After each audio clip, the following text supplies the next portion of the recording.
അർജന്റീനയുടെ ഓരോ മാച്ച് ഹൈലൈറ്റ്സിൻ്റെയും ഓരോ പോസ്റ്റിനും താഴെ വരുന്ന സോഷ്യൽ മീഡിയ കമൻസാണ് ഇതെല്ലാം. ലോകത്തിലെ മിക്ക ന്യൂട്രൽ ഫാൻസും ഫുട്ബോൾ ഫാൻസ് അല്ലാത്തവർ പോലും ആഗ്രഹിക്കുന്നത് അർജന്റീന കളിക്കുന്ന ഏത് മാച്ചും തോൽക്കണമെന്നാണ്. അത് വേൾഡ് കപ്പ് ആയാലും കോപ്പ അമേരിക്ക ആയാലും ഏത് മേജർ ടൂർണമെൻ്റ് ആയാലും. ഞാനിവിടെ മനസ്സിലാക്കാൻ ശ്രമിച്ചത്, ഒരു കാലത്ത് ഏറെ സ്നേഹിച്ചിരുന്ന അർജന്റീന എങ്ങനെയാണ് ഇത്ര വേഗം ഇത്രയും വെറുപ്പ് സമ്പാദിച്ചത്. ഒരുപക്ഷെ ഒരു ടീമിനെതിരെ ഇത്രയും ടാർഗറ്റഡായി മുൻപൊരിക്കലും കാണാത്ത രീതിയിൽ ഒരു റിയാക്ഷൻ വരണമെങ്കിൽ അത് ആ ടീമിൻ്റെ ഫുട്ബോളിനോടുള്ള ഹേറ്റോ ഒരു ചാമ്പ്യൻഷിപ്പ് വിന്നിംഗ് ടീമിനോടുള്ള ഒരു ജലസിയോ മാത്രമല്ല. അതിന് പിന്നിൽ ഫുട്ബോളിനുമപ്പുറം തക്കതായ ചില കാരണങ്ങളുണ്ട്. ആ കാരണങ്ങൾ വളരെ ഡിസ്റ്റർബിംഗ് ആണ്. 2026 വേൾഡ് കപ്പിൽ ലോകത്തിലെ ഏറ്റവും വലിയ സ്ട്രീമർമാരിൽ ഒരാളായ ഐഷോ സ്പീഡും ട്രാവലിംഗ് അർജന്റീന ഫാൻസും തമ്മിലുള്ള ഇൻട്രാക്ഷൻസ് ആണ് നിങ്ങൾ ഈ കാണുന്നത്. ഒരു ആഫ്രിക്കൻ അമേരിക്കനായ സ്പീഡിനോട് go home, go cry at the zoo എന്നൊക്കെ പറഞ്ഞ് വംശീയമായി അധിക്ഷേപിക്കുകയാണ്. മറ്റൊരവസരത്തിൽ ഒരു ഫാൻ ഇദ്ദേഹത്തെ നോക്കി മങ്കി ജസ്റ്റസ് കാണിച്ചാണ് വംശീയമായി അധിക്ഷേപിച്ചത്. Junior! Oh, oh, oh. Vinicius! Vinicius! Vinicius! ഇതൊരു ഒറ്റപ്പെട്ട സംഭവമല്ല. ബ്രസീലിനെതിരെയുള്ള മാച്ചസിൽ ബ്ലാക്ക് ബ്രസീലിയൻ പ്ലെയേഴ്സിന് ചില അർജന്റീൻ ഫാൻസിൽ നിന്നും റേഷ്യൽ അബ്യൂസ് വർഷങ്ങളായി നേരിടേണ്ടി വരാറുണ്ട്. കഴിഞ്ഞ വേൾഡ് കപ്പിൽ, അതായത് ഖത്തർ 2022 ഫ്രാൻസിന്റെ ബ്ലാക്ക് പ്ലേയേഴ്സിനെ കുറിച്ചുള്ള ഒരു റേസിസ് സോങ് ചില അർജന്റൈൻ ഫാൻസ് തുടങ്ങിവെച്ചു. അത് പിന്നീട് മറ്റ് അർജന്റീന ഫാൻസ് പല മാച്ചസിലും അത് ഏറ്റുപാടി. ഇവിടെ നിങ്ങൾക്കൊരു ക്ലിയർ പാറ്റേൺ കാണാൻ കഴിയും. അർജന്റൈൻ ഫാൻസ് ഒരു കൂസലുമില്ലാതെ ക്യാമറയ്ക്ക് മുൻപിലായാലും പിൻപിലായാലും ആളുകളുടെ ഫേഷ്യൽ ഫീച്ചേഴ്സും സ്കിൻ കളേഴ്സും വെച്ച് റേഷ്യലി അബ്യൂസ് ചെയ്യാണ്, ഒരു മടിയും കൂടാതെ. പക്ഷേ ഇത് ചില ഫാൻസിൽ മാത്രം ഒതുങ്ങി നിൽക്കുന്ന കാര്യമല്ല.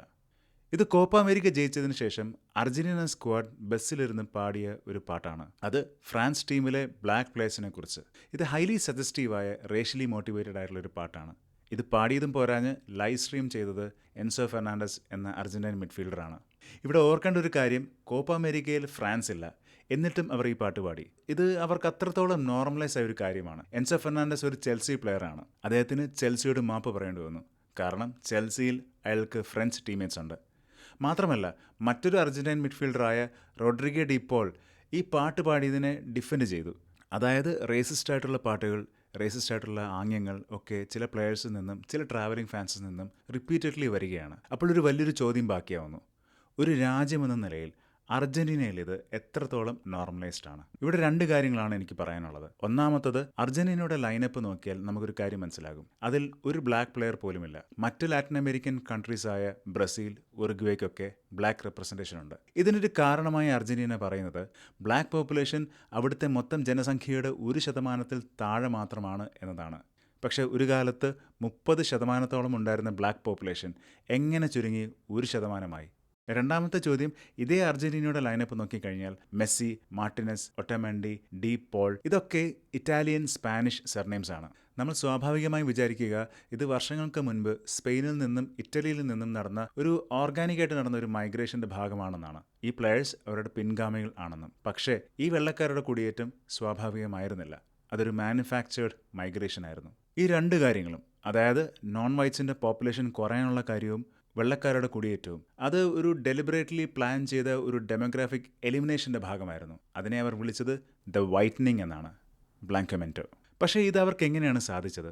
അതറിയണമെങ്കിൽ നമുക്ക് കുറച്ച് വർഷങ്ങൾ പുറകോട്ട് സഞ്ചരിക്കേണ്ടി വരും. യൂറോപ്യൻസ് വരുന്നതിന് മുമ്പ് ഈ അർജന്റൈൻ മണ്ണ് ഡസൻ കണക്കിന് വരുന്ന ഇൻഡിജീനിയസ് നേഷൻസിൻ്റേതായിരുന്നു. പിന്നീട് 1500കളിൽ എൻസ്ലേവ്ഡ് ആയിട്ടുള്ള ആഫ്രിക്കൻസിനെ ഇവിടെ ജോലിക്കായി കൊണ്ടുവരാൻ തുടങ്ങി. 1800s ആയപ്പോഴത്തേക്കും ബ്ലാക്സും ഇൻഡിജീനിയസും ചേർന്ന് രാജ്യത്തിൻ്റെ ജനസംഖ്യയുടെ 3/1 മാറി. ചില ഇൻറ്റീരിയർ പ്രൊവിൻസസിൽ അത് 50% വരെ. ഈ നോൺ വൈറ്റ് പോപ്പുലേഷനെയാണ് ഒരു വൈറ്റ് ഒബ്സഷൻ്റെ ഭാഗമായി വളരെ സിസ്റ്റമാറ്റിക്കായിട്ട് ഇല്ലാതാക്കിയത്. ഈ വൈറ്റ് ഒബ്സഷൻ്റെ പ്രധാന മുഖം ഡമിംഗോ സർമിയൻറ്റോ എന്നൊരു വൈറ്റ് സുപ്രമിസിസ്റ്റ് ആണ്. ഇയാൾ 1868 മുതൽ 74 വരെ അർജന്റീനയുടെ പ്രസിഡൻ്റായിരുന്നു. അയാളുടെ കീഴിലാണ് ബ്ലാക്ക് പോപ്പുലേഷനെ ഇല്ലാതാക്കിയത്. അതിന് അവർ പല വഴികൾ തിരഞ്ഞെടുത്തു. And they were extremely brutal. ആദ്യത്തെ മാർഗം യുദ്ധങ്ങളായിരുന്നു. 1800കളിൽ നടന്ന വാർസ് ഓഫ് ഇൻഡിപെൻഡൻസിലും അതിലും ഭീകരമായ വാർ ഓഫ് ദി ട്രിപ്പിൾ അലയൻസിലും ബ്ലാക്ക് പുരുഷന്മാരെ യുദ്ധത്തിൻ്റെ ഫ്രണ്ട് ലൈനിലേക്ക് തള്ളിവിടുകയാണ്. അങ്ങനെ നിർദ്ദയം അവർ കൊല്ലപ്പെടുകയാണ്. ഒരു തലമുറയിലെ ബ്ലാക്ക് പോപ്പുലേഷനെ തന്നെ ഇങ്ങനെ ഇല്ലാതാക്കി. 1871 ബ്യൂണസ് ഐറസിൽ യെല്ലോ ഫീവർ പടർന്നു പിടിച്ചപ്പോൾ ബ്ലാക്സ് താമസിക്കുന്ന സ്ലം ഏരിയസ് മാത്രം ക്വാറന്റൈൻ ചെയ്ത് ക്ലോസ് ചെയ്തു. അവരെ അങ്ങനെ അവിടെ മരിക്കാൻ വിട്ടു. പണക്കാരായിട്ടുള്ള എലീറ്റ്സ് സുരക്ഷിതമായ സ്ഥലം നോക്കി സ്ഥലം വിട്ടു. ഇങ്ങനെ ഏതാനും മാസങ്ങളിൽ മരിച്ചത് 14,000-ഓളം പേരാണ്. കൂടാതെ 1875 സെൻസസിൽ കറുത്ത വർഗ്ഗക്കാരെ എണ്ണുന്നത് തന്നെ നിർത്തി. അപ്പോൾ കണക്കിൽ ഇല്ലെങ്കിൽ അവർ ഇല്ല എന്നാണല്ലോ. അതായിരിക്കണം അവരുടെ ലോജിക്. ഇത് കറുത്ത വർഗ്ഗക്കാരിൽ മാത്രം ഒതുങ്ങിയില്ല. 1878 മുതൽ 1885 വരെ നടന്ന കോൺക്വസ്റ്റ് ഓഫ് ദി ഡെസേർട്ട് എന്ന മിലിറ്ററി ക്യാമ്പയിനിൽ ഡസൻ കണക്കിന് വരുന്ന ഇൻഡിജീനിയസ് നേഷൻസിനെയാണ് ആക്രമിച്ചത്. ആയിരക്കണക്കിന് നേറ്റീവ്സിനെ കൊന്നൊടുക്കി. യൂറോപ്യൻസിന് കൊടുക്കാനായി നേറ്റീവ്സിന്റെ ഭൂമി പിടിച്ചെടുത്തു. ഒരു ജനത തന്നെ സ്വന്തം മണ്ണിൽ അന്യരായി. പക്ഷെ അതിനുവേണ്ടിയുള്ള യൂറോപ്യൻസ് അന്ന് അർജന്റീനയിൽ ഉണ്ടായിരുന്നില്ല. അവർ എവിടുന്നാണ് വന്നത്? ഒരു വൈറ്റ് സുപ്രമിസിസ്റ്റ് ആയ സർമിയന്റോയുടെ കണ്ണിൽ this was a battle between civilization and barbarism. അതായത് നോൺ വൈറ്റ്സ് ആയവരെല്ലാവരും ബാർബറിക്. ആ ചിന്തയായിരുന്നു ഇതിൻ്റെ എല്ലാം പുറകിൽ. അതേ ചിന്തയിൽ നിന്നാണ് 1853 ഓപ്പൺ ഡോർ പോളിസി പിറന്നത്. ഇത് അർജന്റൈൻ കോൺസ്റ്റിറ്റ്യൂഷനിൽ ഇത് എഴുതി ചേർക്ക വഴി 2 കാര്യങ്ങൾ ഉറപ്പാക്കി. യൂറോപ്യൻ കുടിയേറ്റത്തിന് ഒരു തടസ്സവും പാടില്ല, ഒരു എൻട്രി ഫീയും പാടില്ല.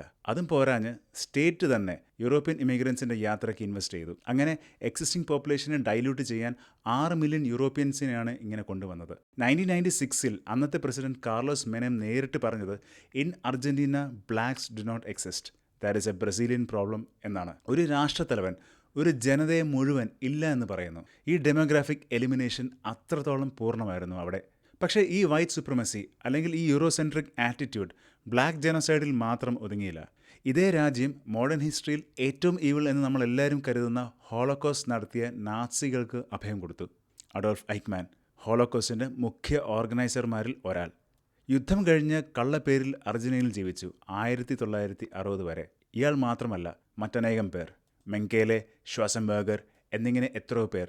ഇവരൊക്കെ വർഷങ്ങളോളം അർജന്റീനയിൽ പല സ്ഥലങ്ങളിൽ പല പേരുകളിൽ ഭരണകൂടത്തിൻ്റെ അറിവോടുകൂടി സ്വൈര്യമായി ജീവിച്ചു. ഇതിനൊക്കെ സഹായമായത് അന്നത്തെ പ്രസിഡന്റായ യുവാൻ പെറോൺ ആണ്. നാസി യുദ്ധ കുറ്റവാളികൾക്ക് ബ്ലാങ്ക് പാസ്പോർട്ടും ഫണ്ടിങ്ങും ഇയാൾ ചെയ്തു കൊടുത്തു. ഇവിടെ നമുക്ക് കാണാൻ കഴിയുന്നത് ഒരു ലാറ്റിൻ അമേരിക്കൻ രാജ്യം യൂറോപ്പാകാൻ കിണഞ്ഞു ശ്രമിക്കുന്ന ദയനീയമായ ഒരു കാഴ്ചയാണ്. By becoming white. ഇത് 2026 നടക്കുന്നു. ട്രാൻസ് അറ്റ്ലാന്റിക് സ്ലേവ് ട്രേഡിനെ ക്രൈം അഗൈൻസ്റ്റ് ഹ്യൂമാനിറ്റി എന്ന് വിളിക്കുന്ന UN റെസൊല്യൂഷനെ എതിരെ വോട്ട് ചെയ്ത 3 രാജ്യങ്ങൾ മാത്രമാണ്: US, ഇസ്രയേൽ, പിന്നെ Argentina. Diego Maradona, the man himself, അർജന്റീനയുടെ ഫുട്ബോൾ ദൈവം, അദ്ദേഹത്തിന് പോലും അവിടെ റേസിസം നേരിട്ടു. അദ്ദേഹത്തെ ബ്ലാക്ക് ഇൻ സോൾ എന്നാണ് വിളിച്ചത്. ഇതിന് കാരണം അദ്ദേഹം ഒരു മിക്സ് റേസ് ആണ്. അദ്ദേഹത്തിൻ്റെ രക്തത്തിൽ ഇൻഡിജീനിയസും ആഫ്രിക്കൻ രക്തവും ഉണ്ടായിരുന്നു. ഇത് വെറും ചില ഫാൻസിൻ്റെയോ പ്ലെയേഴ്സിൻ്റെയോ പ്രശ്നമല്ല. ഇതൊരു ഭരണകൂടത്തിൻ്റെയും ചരിത്രത്തിൻ്റെയും പ്രശ്നമാണ്. അർജന്റീനയ്ക്ക് ലോകത്തിലെ ഏറ്റവും വലിയ ഫാൻ ബേസുകളിൽ ഒന്നുള്ളത് കേരളത്തിലാണ്. നമ്മൾ സ്നേഹിക്കുന്നത് അർജന്റീനയുടെ ഫുട്ബോളിനെയാണ്. പക്ഷേ ചിലപ്പോൾ നമ്മൾ സ്നേഹിക്കുന്ന ആ ജേഴ്സിക്ക് പുറകിൽ ഇതുപോലെയുള്ള അൺകംഫർട്ടബിൾ ഹിസ്റ്ററി ഉണ്ടാകാം. ഇപ്പോൾ നമ്മൾ ഈ കാണുന്ന അർജന്റീനയോടുള്ള ഈ വെറുപ്പ് അത് അർജന്റീന എന്ന രാജ്യത്തിൻ്റെ ഡാർക്ക് സൈഡ് ഓഫ് ഹിസ്റ്ററി കാരണമാണ്. ന്യൂട്രൽ ഫാൻസിൻ്റെ ഈ ഹേറ്റ് ജസ്റ്റിഫൈഡ് ആണോ? നിങ്ങൾക്ക് എന്താണ് തോന്നുന്നത്? കമൻസിൽ പറയൂ. ഈ വീഡിയോ ഇഷ്ടപ്പെട്ടെങ്കിൽ ലൈക്ക് ചെയ്യുക, സബ്സ്ക്രൈബ് ചെയ്യുക.